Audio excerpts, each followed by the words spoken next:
Laissez-moi vous dire quelque chose que presque personne n'admettra, mais que chaque investisseur a vécu de première main. La précipitation à devenir riche est le moyen le plus rapide de perdre de l'argent. Je l'ai vu des dizaines de fois sur différents marchés, avec des gens intelligents et bien préparés qui tombent pourtant dans le même piège. C'est un dilemme universel. Vous êtes endetté, vous essayez de mettre de l'ordre dans vos finances, ou vous en avez simplement assez d'attendre des années pour en récolter les fruits. Alors, lorsqu'une opportunité imbattable se présente, vous avez le sentiment de ne pas pouvoir la laisser passer. Vous achetez, vous jouez, vous prenez un risque. Et vous réalisez bientôt que CE qui semblait être une échelle vers la liberté était en fait un piège déguisé. Je dis toujours, la plus grande erreur que commettent les investisseurs est de croire que CE qui s'est passé récemment va continuer à se produire. C'est l'angle mort qui ruine les fortunes. CE qui pousse vite ne pousse pas éternellement. CE qui brille aujourd'hui peut s'éteindre demain. Mais nous, les humains, sommes programmés pour croire le contraire. Honnêtement, j'ai moi aussi fait cette erreur. Au début de ma carrière, il y a eu des moments où je me laissais emporter par le sentiment du marché. Je voyais les actions grimper en flèche, mes pairs gagnaient de l'argent facilement, et ce sentiment de « je ne supporte pas d'être laissé pour compte » commençait à miner ma discipline. Et je sais que vous avez ressenti la même chose, dans une certaine mesure. Vous est-il déjà arrivé d'investir dans quelque chose simplement parce que cela semblait urgent, irrésistible ? Avez-vous déjà acheté quelque chose parce que tout le monde l'achetait ? Le problème n'est pas seulement financier, mais aussi psychologique. Notre cerveau déteste attendre. Il recherche la nouveauté, la rapidité et l'excitation. Mais en finance, c'est cette quête de stimulation immédiate qui nous mène à l'échec. Le marché récompense la patience, mais punit la précipitation. Et c'est ici que surgit le premier conflit majeur. Soit vous acceptez l'ennui productif d'un plan séquentiel, soit vous en payez le prix avec une anxiété destructrice d'actifs. Laissez-moi vous donner un exemple. Un investisseur investit tout son argent dans une action censée exploser. Les premiers mois, il est euphorique car il constate une croissance rapide. Il se sent plus intelligent que tout le monde. Mais soudain, le marché se corrige. CE qui semblait une valeur sûre se transforme en chute libre. Les mêmes émotions qui l'ont poussé à acheter le poussent à abandonner, mais cette fois à perte. Et que reste-t-il ? La peur, le regret et le sentiment de devoir toujours repartir de zéro. Comparez cela à un investisseur qui suit un système simple, diversification, cotisation régulière, réinvestissement des dividendes, discipline dans le rééquilibrage du portefeuille. Le processus est fastidieux. Il ne suscite pas beaucoup d'engouement, il ne fait pas les gros titres. Mais après 10, 20 ou 30 ans, les résultats sont prévisibles.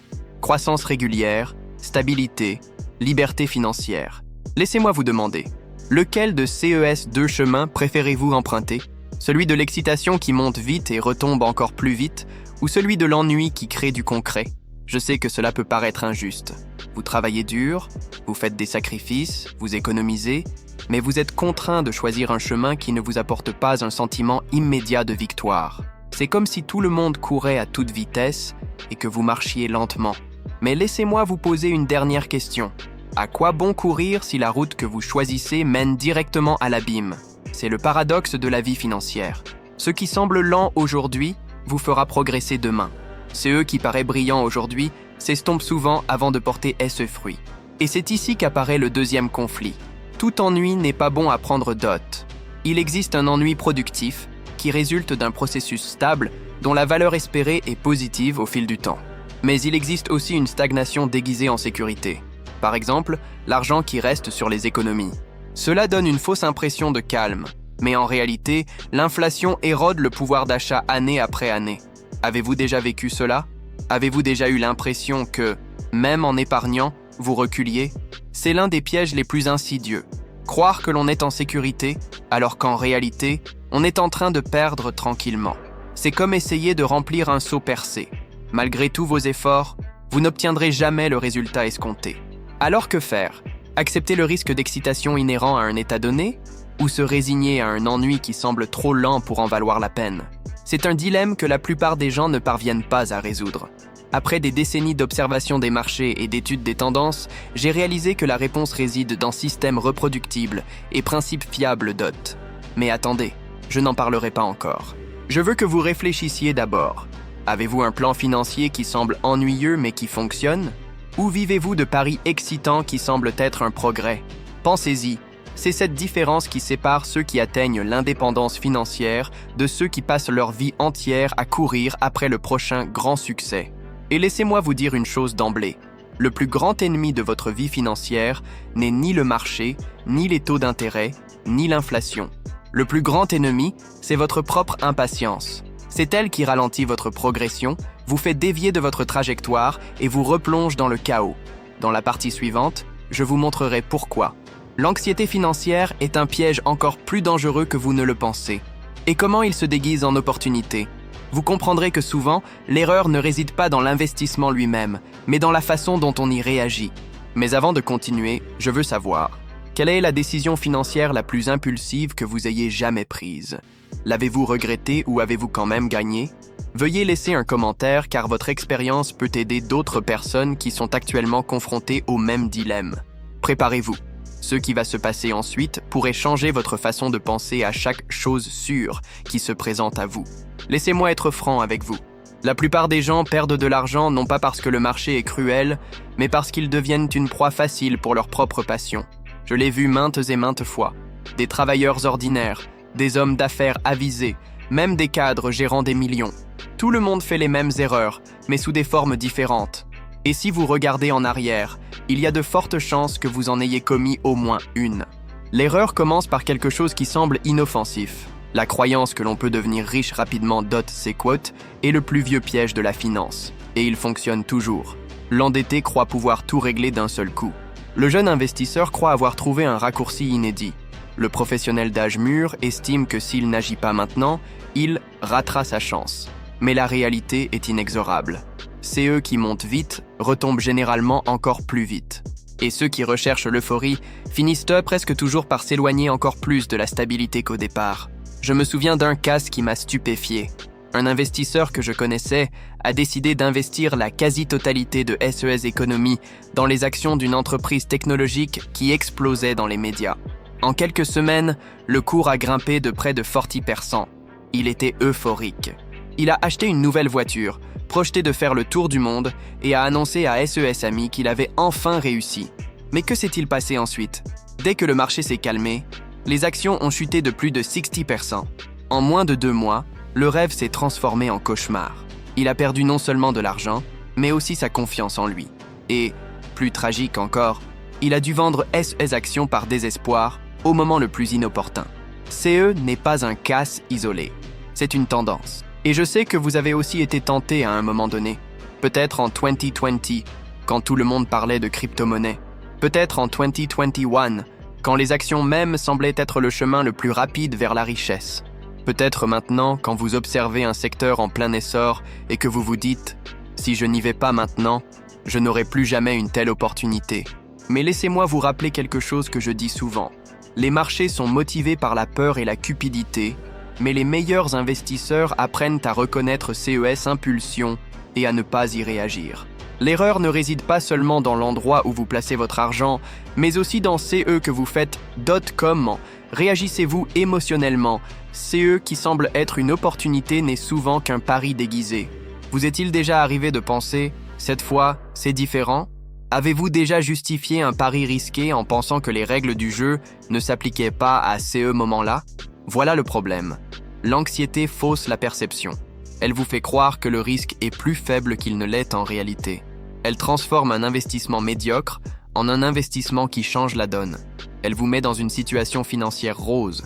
Et lorsque vous voyez le monde sous cet angle, chaque opportunité semble insurmontable, jusqu'à qu'elle se transforme en catastrophe. Maintenant dis-moi, laquelle de ces erreurs avez-vous commise?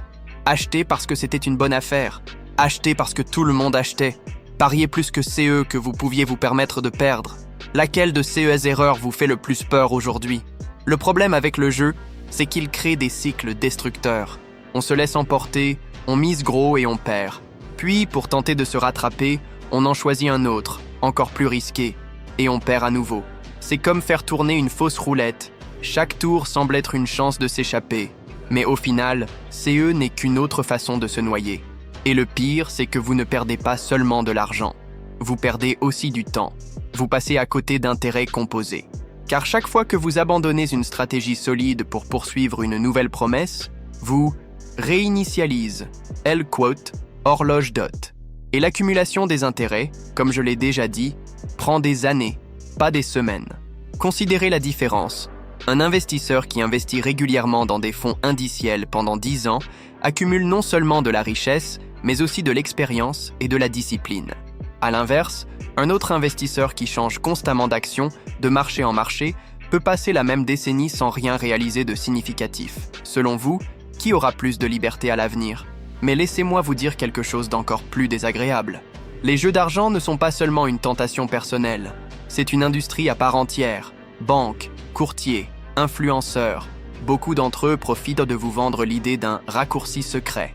Car pendant que vous passez frénétiquement d'une opportunité à l'autre, payant des frais, ouvrant et fermant des positions, ils profitent de vos mouvements, peu importe que vous gagniez ou perdiez. Le système financier profite de votre précipitation. C'est pourquoi j'insiste tant.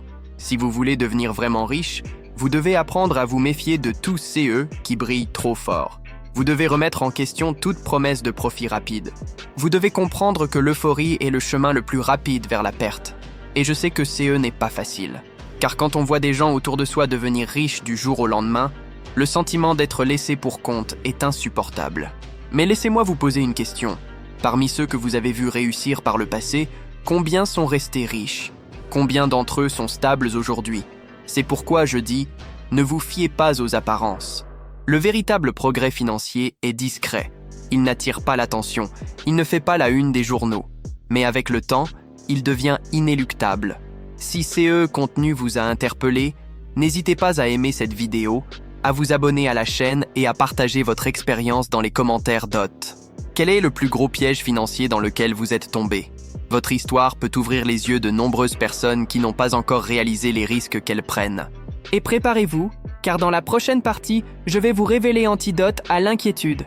Des systèmes financiers prévisibles. Je vais vous montrer comment les plus grands investisseurs du monde, y compris moi-même, utilisent des structures simples et reproductibles pour protéger leur richesse d'eux-mêmes. Vous trouvez peut-être les systèmes ennuyeux, mais croyez-moi, c'est cet ennui qui fait fructifier votre argent, même lorsque tout autour de vous semble s'effondrer. Laissez-moi vous dire quelque chose que beaucoup de gens n'aiment pas entendre. Sans système, il ne peut y avoir de richesse durable dot. Vous pouvez gagner de l'argent sans eux, mais vous ne pouvez pas les garder. J'ai appris cette leçon en observant les plus grands investisseurs du monde. Et CE n'est pas un hasard. Sans exception, ils disposent tous de systèmes clairs et objectifs pour gérer leurs actifs. Ils n'improvisent pas. Ils ne prennent pas de décisions au gré de leur instinct. Ils suivent des règles testées, ajustées et répétées à l'infini jusqu'à devenir quasi automatiques.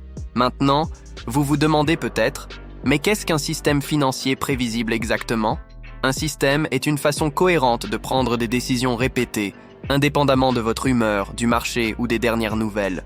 C'est une structure qui vous protège, de vous-même. Voir un exemple pratique. Gestion des investissements de la banque norvégienne, le fonds souverain norvégien, gère plus de 1,4 billion de dollars américains. Pensez-vous qu'ils prennent toutes leurs décisions d'investissement à l'instinct ? Non. Ils suivent un système d'allocation globale avec des pondérations fixes entre les classes d'actifs, actions, obligations et immobilier. Lorsque le marché perturbe l'équilibre de CES pondération, il les rééquilibre tout simplement. Cela semble ennuyeux, ça l'est. Mais c'est précisément cet ennui qui assure la stabilité d'un fonds qui soutient littéralement l'avenir d'un pays tout entier. Maintenant, dites-moi, si cela fonctionne pour l'un des plus grands fonds de la planète, pourquoi pensez-vous avoir besoin de réduction de génie pour votre portefeuille personnel ? C'est ici que la surprise commence. Plus un système est simple et reproductible, plus il a de chances de fonctionner à long terme. Pensez aux indices boursiers comme le S&P 500. De 1990 à 2020, cet indice a enregistré un rendement annuel moyen des ordi environ tant % par an. Pour ceux qui recherchent des sensations fortes, cela peut sembler une petite chose, mais faites le calcul. Un investissement de 10 000 $ se traduira par quelque chose de bien plus grand, $175 000, durant cette période, sans avoir à choisir une action en particulier. Combien de personnes ayant tenté de surclasser le marché durant cette période ont réussi ? Très peu. Très. Les données montrent que plus de 90% des gestionnaires actuels accusent un retard de plus de 20 ans par rapport aux indices de référence. Maintenant, je vais vous demander, Préféreriez-vous faire partie d'un groupe qui essaie de prouver qu'il est plus intelligent que le marché et qui échoue, ou d'un groupe qui accepte l'ennui et obtient des résultats constants? Je le répète toujours, ne vous fiez pas à votre intuition, faites confiance aux principes éprouvés. Et c'est eux qui séparent les amateurs des professionnels, mais permettez-moi d'ouvrir la porte à la réflexion. Le système n'a pas à décider où investir. Il peut aussi gérer comment dépenser, comment épargner et comment protéger son capital. Regardez, CES données. Au Brésil, selon Serasa, 7 familles sur 10 sont endettées. Aux États-Unis, la dette totale des consommateurs dépasse 17,000 milliards de dollars américains. La plupart de CES personnes ont échoué, non pas à cause d'un manque de revenus, mais d'un manque de système. Elles n'avaient pas de règles claires sur les dépenses, les investissements et la manière de se protéger des urgences. Et voici une question qui vous tracasse peut-être. Avez-vous un système de gestion des finances personnelles? Ou comptez-vous encore sur la chance et la volonté? Permettez-moi de vous donner un autre exemple concret. Pendant la crise de 2008, alors que des millions de personnes paniquaient et vendaient tout, les investisseurs dotés de systèmes d'allocation d'actifs préétablis sont restés investis. Ils ont acheté des actions bon marché, non pas par visionnaire, mais parce que le système leur imposait de rééquilibrer leur portefeuille. 10 ans plus tard, CES mêmes investisseurs ont vu leur fortune se multiplier. Ceux qui ont suivi leurs émotions ont perdu. Ceux qui ont suivi le système ont gagné. Et je veux que vous vous souveniez de ceci. La discipline de suivre un système est plus forte que n'importe quel éclair de génie. Maintenant, décomposons le tout. Imaginez 2 personnes. La première investit dans un simple ETF chaque mois, réinvestit les dividendes et n'y recourt plus jamais. La seconde passe des heures à analyser des graphiques, à consulter des forums et à essayer de prédire la prochaine tendance. Selon vous, qui a épargné le plus après 10 ans? Je n'ai même pas besoin de vous donner la réponse, vous la connaissez déjà. Mais la vraie question n'est pas de savoir si vous le savez. La question est, pourquoi, même si vous savez tout, continuez-vous à chercher un raccourci? Je connais la réponse, parce que le raccourci est passionnant et le système ennuyeux. Mais rappelez-vous que j'ai dit plus tôt. Le prix de la prévisibilité, c'est l'ennui. Et l'ennui est infiniment moins cher que le chaos. Maintenant, je veux que vous réfléchissiez à ceci. Dans quel domaine de votre vie financière avez-vous le plus besoin d'un système? En matière d'investissement, de dépenses ou de protection contre les dettes, soyez honnête avec vous-même. Car en prendre conscience pourrait être la première étape vers un changement radical de trajectoire. Et laissez-moi vous taquiner avec une remarque qui peut paraître dure. Si vous n'avez pas de système, vous êtes le système de quelqu'un d'autre. Les banques, les courtiers, les influenceurs, tous sont des systèmes qui profitent de votre manque de discipline. Et si vous ne fixez pas vos propres règles, vous jouerez selon les leurs. Je l'ai vu maintes et maintes fois. Des gens intelligents et talentueux pensaient avoir le contrôle, alors qu'en réalité, ils n'étaient que des pièces sur un échiquier créé par d'autres. C'est difficile à accepter, mais c'est vrai. Je reviens donc au conseil qui m'a guidé tout au long de ma carrière. Concevez votre vie comme un ingénieur conçoit une machine. Testez, ajustez et suivez les règles que vous avez établies. Car une fois que les émotions prennent le dessus, il est trop tard pour improviser. Maintenant dis-moi, que feriez-vous différemment aujourd'hui si vous aviez déjà un système en place pour vous protéger de vos propres impulsions? Ce n'est pas une question rhétorique. Je vous invite à y réfléchir et à répondre dans les commentaires. Après tout, chacun a SES faiblesses, et identifier les siennes est le premier pas vers la véritable richesse. Et je vous laisse ici avec une dernière provocation. Jusqu'ici, nous avons parlé de la façon dont le système vous protège de vous-même et du marché. Mais il y a quelque chose d'encore plus puissant qui se cache derrière tout cela. Quelque chose que la plupart des gens ne réalisent jamais, car ils abandonnent trop tôt. Je parle des intérêts composés, le moteur invisible de la richesse. Dans la partie suivante, je vous montrerai comment les intérêts composés transforment l'ennui en pouvoir. Je vous expliquerai pourquoi CE, qui ressemble à une stagnation les premières années, se transforme en avalanche financière au fil du temps. Et vous comprendrez pourquoi cela change véritablement la donne entre ceux qui accumulent des richesses et ceux qui passent leur vie à courir après des raccourcis. Mais d'abord, je veux savoir, selon vous, quel est le plus grand obstacle à la création de votre propre système financier? Le manque de connaissances, le manque de discipline ou le manque de patience pour attendre les résultats? Réponse: parce que dans la prochaine partie, je vous montrerai comment surmonter CES mêmes obstacles et transformer l'ennui en votre plus grand avantage. Imaginez, vous vous trouvez devant une immense machine silencieuse, comme éteinte. Elle est silencieuse, n'attire pas l'attention et n'a pas de lumière. Pourtant, à chaque mouvement, infime et presque imperceptible, cette machine accumule de l'énergie, jusqu'à ce qu'après des années, elles deviennent soudainement inarrêtables, mettant tout en mouvement autour d'elle. Cette voiture est composition, ou, si vous préférez, des intérêts composés appliqués à votre vie financière. Laissez-moi vous expliquer de quoi il s'agit. Jusqu'ici, nous avons parlé de discipline, de structure et d'ennui. Il est maintenant temps d'expliquer pourquoi tout cela est important. Car en combinant répétition, patience et principe d'œil solide, les résultats ne sont pas linéaires, ils sont exponentiels. Une logique que peu acceptent beaucoup pense que progresser financièrement, c'est comme gravir une échelle, un échelon après l'autre. Mais en réalité, c'est plutôt une courbe, lente, presque imperceptible au début, puis qui s'accélère. Le problème, c'est que la plupart des gens abandonnent avant de voir la courbe s'inverser. Avez-vous déjà remarqué cela? Avez-vous déjà commencé un plan financier, mais abandonné parce que les résultats étaient trop faibles? Regardez CES données. Si vous investissez $500 par mois dans un portefeuille simple, avec un rendement moyen de tant% par an, après un an, vous aurez environ $95 000, c'est beau, mais pas impressionnant. Imaginez dans 20 ans, $315 000, après 30 ans, $986 000, et après 40 ans, plutôt, 6 millions. Voici comment cela fonctionne. Pendant les premières années, vous le regardez et pensez « ça n'en vaut pas la peine ». Après 2 décennies, on constate que la courbe a commencé à monter. Après 3 ou 4 décennies, la croissance devient presque effrayante. C'est une force invisible dont la plupart des gens ne se rendent pas compte. Non pas parce qu'ils ne savent pas investir, mais parce qu'ils manquent de patience pour mettre la machine en marche. Des histoires qui révèlent la vérité. Laissez-moi vous raconter une histoire. Un jeune homme a commencé à investir à 25 ans et a arrêté à 35 ans. Il n'a accumulé que 10 ans d'épargne. À votre avis, qui a gagné plus d'argent que celui qui a commencé à 35 ans seulement, mais a investi jusqu'à 65 ans? Étonnamment, le premier, même après avoir investi moins longtemps, a fini dans le vert. Pourquoi? Parce qu'il a laissé le temps à l'accumulation.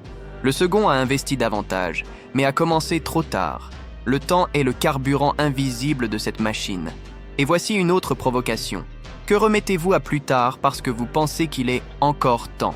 Philosophie des nombres. Je dis toujours, ceux qui comprennent les principes de l'intérêt composé en bénéficient. Ceux qui ne les comprennent pas en paient le prix. Prenons l'exemple des cartes de crédit. C'est l'inverse de l'accumulation d'intérêts. Les intérêts s'accumulent, transformant une petite dette en un gouffre dont il est quasiment impossible de sortir. Les statistiques montrent qu'aux États-Unis, par exemple, la dette moyenne des ménages sur carte de crédit dépasse $7 000 américains. Cela semble possible jusqu'à ce que l'intérêt fasse boule de neige. Même principe, mais à l'envers. Les intérêts composés peuvent être votre meilleur allié ou votre pire ennemi. Bref résumé pour plus de clarté. À ce stade, vous avez appris 3 points principaux. Les systèmes prévisibles vous protègent de vous-même. L'ennui est le prix de la discipline. L'intérêt composé transforme la discipline en croissance exponentielle. Maintenant, je veux que vous vous demandiez laquelle de ces 3 idées avez-vous essayé dans votre vie financière? Cela a-t-il fonctionné ou avez-vous abandonné avant que la situation ne change? Des CAS qui ne font pas la une des journaux. Avez-vous déjà entendu parler d'Ann Scheiber? Probablement pas. C'était une fonctionnaire américaine qui a pris sa retraite en 1944, à peine plus de $5 000 sauvés. Rien de spécial jusqu'ici.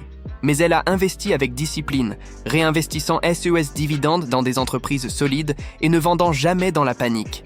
À sa mort en 1995, sa fortune s'élevait à $22 millions. Maintenant, dites-moi, combien de personnes autour de vous recherchent cette voie tranquille au lieu de la promesse de devenir riche en un an? Et ne croyez pas que cela s'applique uniquement aux particuliers. Les entreprises appliquent le même principe. Des plateformes d'abonnement comme Netflix et Spotify ont bâti des empires en générant des revenus récurrents qui s'accumulent mois après mois. La valeur marchande ne provient pas d'une croissance instantanée, mais de la patience nécessaire pour maintenir un modèle prévisible. Une surprise que peu de gens remarquent. C'est eux qui m'étonnent après des décennies d'études des marchés, c'est que les gens connaissent déjà les intérêts composés, mais ils agissent comme s'ils n'existaient pas. Demandez à n'importe qui. Savez-vous ce qu'est l'intérêt composé? Presque tout le monde répondra « oui », mais demandez-lui « l'appliquez-vous chaque mois sans faute ?» La réponse sera différente. Cela révèle un paradoxe. Il ne suffit pas de comprendre un concept, il faut le pratiquer . Et la pratique ne nécessite pas de génie, Elle nécessite de la persévérance. Provocation pour l'avenir. Maintenant, laissez-moi vous taquiner à nouveau. Si l'intérêt composé est si efficace, qu'est-ce qui vous empêche de l'utiliser dès maintenant? Impatience? Peur que le résultat soit faible au début? Ou distraction face à de grandes promesses? Pensez-y. Après tout, chaque année perdue n'est pas seulement une année sans investissement, c'est une année sans l'effet exponentiel qui ne se produit que lorsque la courbe de croissance s'emballe. Principe pratique pour transformer votre vie financière. Je veux vous transmettre 3 principes clairs qui peuvent changer le cours du jeu. Commencez plus tôt que vous ne le pensez. DOT. Le temps est un facteur critique dans le processus de calcul des intérêts. Faites-le régulièrement. Ce n'est pas la valeur qui compte, mais la cohérence. C'est CE qui alimente la courbe. Protégez-vous de votre propre anxiété. Les progrès seront imperceptibles au début. Acceptez-les. CE sont des principes simples mais puissants. Ils distinguent ceux qui amassent discrètement des richesses de ceux qui passent leur vie à rechercher la facilité. Une invitation à la réflexion. Avez-vous déjà essayé l'une de ces idées? Ont-elles fonctionné pour vous ou avez-vous abandonné à mi-chemin? Je vous encourage à partager votre expérience dans les commentaires, car cela pourrait aider ceux qui sont sur le point d'abandonner CE processus sans se rendre compte de CE qu'ils perdent. Et si vous avez apprécié CE contenu, n'hésitez pas à aimer, à vous abonner et à activer les notifications. Ce n'est pas seulement pour soutenir le projet, mais aussi parce que chaque partie de cette série s'assemblera comme un puzzle. Et je veux que vous ayez une vue d'ensemble. Mais attention, il reste une dernière étape. Comprendre l'intérêt composé ne suffit pas. Beaucoup le connaissent, peu l'appliquent, et encore moins parviennent à maintenir leur concentration suffisamment longtemps. Le monde est rempli de distractions, de gros titres, de promesses inédites et de pièges dangereux. Dans la dernière partie, je vous dirai CE que je pense le plus grand secret de la vraie richesse. La capacité de se concentrer sur un système simple tout en ignorant le bruit ambiant. Je vais vous montrer pourquoi l'ennemi des intérêts composés n'est pas l'inflation ou le risque de marché, mais la distraction. En attendant, je vous laisse réfléchir à cette question. Avez-vous le courage de continuer sur le chemin ennuyeux alors que tout le monde court après la prochaine nouveauté brillante? Si vous avez lu jusqu'ici, vous avez déjà compris que la plus grande bataille financière ne se joue pas sur le marché, à la banque ou dans les statistiques économiques. Elle se joue en vous. Le dilemme initial était clair, suivre le chemin ennuyeux et cohérent ou céder à la tentation qui promet des raccourcis. Vous connaissez désormais la réponse. Et surtout, vous savez comment traduire ce choix en résultats concrets. Grande leçon. Je vais tout résumer en une phrase. La véritable richesse est créée par des principes simples, appliqués avec discipline au fil du temps.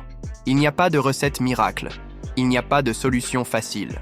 Il suffit d'avoir le courage d'accepter l'ennui productif, de résister aux tentations du moment et de laisser les intérêts composés faire le travail à votre place. J'ai appris cela au fil de décennies de travail sur les marchés, à la tête de l'un des plus grands fonds spéculatifs au monde et en observant des milliers d'investisseurs réussir et échouer. Et je tiens à appuyer mes propos répétés. Ceux qui vivent selon des principes éternels prospèrent, tandis que ceux qui vivent selon des émotions passagères en paient finalement le prix. Point que vous devez avoir avec vous. Les systèmes vous protègent de vous-même. N'improvisez pas. Créez des règles claires et suivez-les, même si cela semble ennuyeux. L'ennui est le prix de la prévisibilité. Celui qui accepte ce prix gagne la stabilité et la liberté. L'intérêt composé transforme le petit en géant, mais seulement pour ceux qui ont la patience de laisser le temps suivre son cours. Le véritable ennemi est la distraction DOT. Ceux qui passent d'une stratégie à une autre n'arrivent jamais à rien. C'est là tout l'intérêt. Et si vous l'appliquez, vous résoudrez non seulement le dilemme initial, mais vous changerez aussi votre approche de chaque décision financière future. Impact de la transformation. Réfléchissez-y un instant. À quoi ressemblerait votre vie si dans 10 ans vous aviez accumulé une fortune substantielle, non pas grâce à un pari gagné, mais grâce à un processus prévisible? À quoi cela ressemblerait-il de vous réveiller le matin sans le poids des dettes, confiant que votre argent travaille pour vous au quotidien? Ce n'est pas un rêve lointain, c'est le résultat inévitable de la discipline actuellement appliquée. Question de réflexion et de commentaires. Et maintenant, je veux avoir de vos nouvelles. Laquelle de ces leçons appliquerez-vous aujourd'hui? Avez-vous déjà essayé de construire un système financier? Qu'est-ce qui a fonctionné et qu'est-ce qui vous a fait abandonner? Quel était votre plus grand défi? La patience, la discipline ou la distraction? Laissez un commentaire. Vos réponses renforceront non seulement votre détermination, mais pourront aussi inspirer d'autres personnes confrontées au même dilemme. Si ce message vous a interpellé, N'hésitez pas à aimer cette vidéo, à vous abonner à la chaîne et à activer les notifications.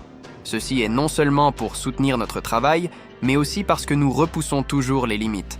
Ensemble, nous créons un espace pour une compréhension sincère du fonctionnement réel de l'argent. Et partagez ceci avec ceux qui cherchent des raccourcis. Peut-être ont-ils besoin d'entendre aujourd'hui que c'est le chemin ennuyeux qui mène le plus loin. Mais je ne m'arrêterai pas là, car il y a un autre élément qui transforme toute CES connaissance en quelque chose de bien plus grand.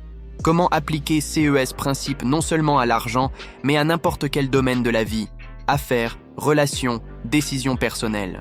Dans la prochaine vidéo, je vous montrerai comment les principes qui régissent les marchés influencent votre quotidien, vos décisions et même votre gestion de l'échec. Vous découvrirez qu'il n'y a pas de séparation entre la vie et les finances.